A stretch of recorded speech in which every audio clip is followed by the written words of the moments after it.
ದೊಡ್ಡ ಕೆರೆಯಲ್ಲಿ ದೋಣಿ ವಿಹಾರ ಸೌಲಭ್ಯಕ್ಕೆ ಶಾಸಕರಿಂದ ಉದ್ಘಾಟನೆ. ಬೈಲಹೊಂಗಲ ನಗರದಲ್ಲಿ ಇರುವ ಐತಿಹಾಸಿಕ ದೊಡ್ಡ ಕೆರೆಯಲ್ಲಿ ಪ್ರವಾಸೋದ್ಯಮ ವಿಕಾಸದ ಭಾಗವಾಗಿ ದೋಣಿ ವಿಹಾರ ಅಂದರೆ ಬೋಟಿಂಗ್ ಚಟುವಟಿಕೆಯನ್ನು ಆರಂಭಿಸಲಾಗಿದೆ. ಈ ಸೌಲಭ್ಯವನ್ನು ಶಾಸಕ ಮಹಾಂತೇಶ್ ಕೌಜಲಿಗೆ ಶುಕ್ರವಾರ ಉದ್ಘಾಟನೆ ಮಾಡಿದರು. ಕಾರ್ಯಕ್ರಮದಲ್ಲಿ ಮಾತನಾಡಿದ ಶಾಸಕರು, ಬೈಲಹೊಂಗಲ ಪಟ್ಟಣದ ಸೌಂದರ್ಯ ವೃದ್ಧಿ ಹಾಗೂ ಜನತೆಗೆ ಮನರಂಜನೆ, ಪ್ರವಾಸೋದ್ಯಮ ಅಭಿವೃದ್ಧಿ ಒದಗಿಸುವ ದೃಷ್ಟಿಯಿಂದ ದೋಣಿ ವಿಹಾರವನ್ನು ಪ್ರಾರಂಭಿಸಲಾಗಿದೆ. ಇದು ಕುಟುಂಬ, ಮಕ್ಕಳು ಹಾಗೂ ಪ್ರವಾಸಿಗರಿಗಾಗಿ ಆಕರ್ಷಕ ತಾಣವಾಗಲಿದೆ ಅಂತ ತಿಳಿಸಿದರು. ಪುರಸಭೆಯ ಪ್ರಾಮುಖ್ಯ ಯೋಜನೆಗಳ ಮೂಲಕ ಕೆರೆಯ ಸೌಂದರ್ಯೀಕರಣಕ್ಕೂ ಕ್ರಮ ಕೈಗೊಳ್ಳಲಾಗಿದೆ ಅಂತ ತಿಳಿಸಿದರು.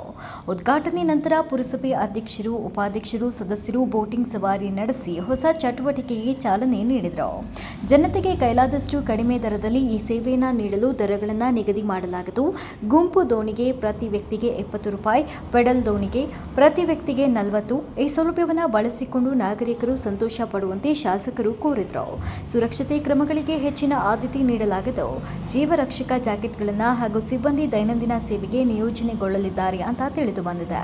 ಕಾರ್ಯಕ್ರಮದಲ್ಲಿ ಪುರಸಭೆ ಅಧ್ಯಕ್ಷ ವಿಜಯ್ ಬೋಳನವರ, ಉಪಾಧ್ಯಕ್ಷ ಬುಡೇಸಾಬ್ ಶಿರಸಂಗಿ, ಬಾಬು ಕುಡುಸೋಮನವರ, ರಾಜು ಜನ್ಮಟ್ಟಿ, ಹೇಮಲತಾ ಹಿರೇಮಠ್, ಲಕ್ಷ್ಮೀ ಬಡ್ಲಿ, ಅಂಬಿಕಾ ಕೋಟಬಾಗಿ, ಹಸನ ಗೊರವನಕುಳ್ಳ, ಇಮ್ರಾನ್ ಕೆತ್ತೂರ, ಮಹಾಂತೇಶ್ ಕಳ್ಳಿಬಡ್ಡಿ ಹಾಗೂ ಇತರರು ಹಾಜರಿದ್ದರು.